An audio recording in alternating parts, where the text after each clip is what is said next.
Para pemungut cukai dan orang-orang berdosa biasanya datang kepada Yesus untuk mendengarkan Dia. Maka bersungut-sungutlah orang-orang Farisi dan ahli-ahli Taurat. Katanya, ia menerima orang-orang berdosa dan makan bersama-sama dengan mereka. Lalu ia mengatakan perumpamaan ini kepada mereka. Yesus berkata lagi, ada seorang mempunyai 2 anak laki-laki.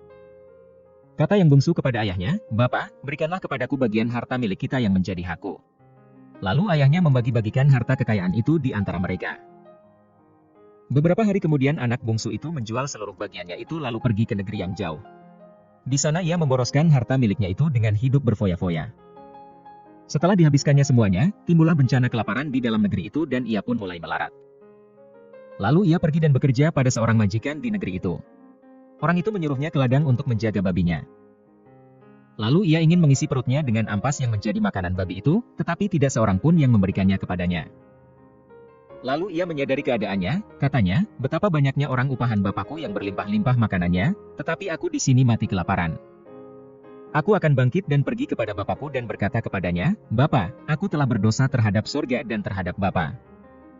Aku tidak layak lagi disebutkan anak Bapa, jadikanlah aku sebagai salah seorang upahan Bapa. Maka bangkitlah ia dan pergi kepada bapaknya. Ketika ia masih jauh, ayahnya telah melihatnya, lalu tergeraklah hatinya oleh belas kasihan. Ayahnya itu berlari mendapatkan dia lalu merangkul dan mencium dia. Kata anak itu kepadanya, Bapa, aku telah berdosa terhadap sorga dan terhadap Bapa, aku tidak layak lagi disebutkan anak Bapa. Tetapi ayah itu berkata kepada hamba-hambanya, lekaslah bawa kemari jubah yang terbaik, pakaikanlah itu kepadanya dan kenakanlah cincin pada jarinya dan sepatu pada kakinya. Dan ambillah anak lembu tambun itu, sembelihlah dia dan marilah kita makan dan bersukacita. Sebab anakku ini telah mati dan menjadi hidup kembali, ia telah hilang dan didapat kembali. Maka mulailah mereka bersukaria. Tetapi anaknya yang sulung berada di ladang dan ketika ia pulang dan dekat ke rumah, ia mendengar bunyi seruling dan nyanyian tari-tarian.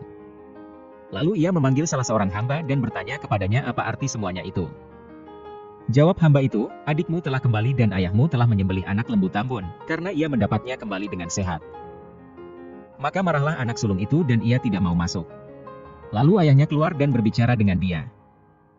Tetapi ia menjawab ayahnya, katanya, telah bertahun-tahun aku melayani Bapa dan belum pernah aku melanggar perintah Bapa, tetapi kepadaku belum pernah Bapa memberikan seekor anak kambing untuk bersukacita dengan sahabat-sahabatku.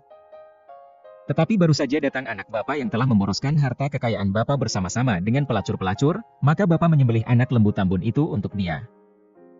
Kata ayahnya kepadanya, anakku, engkau selalu bersama-sama dengan aku, dan segala kepunyaanku adalah kepunyaanmu. Kita patut bersukacita dan bergembira karena adikmu telah mati dan menjadi hidup kembali, ia telah hilang dan didapat kembali.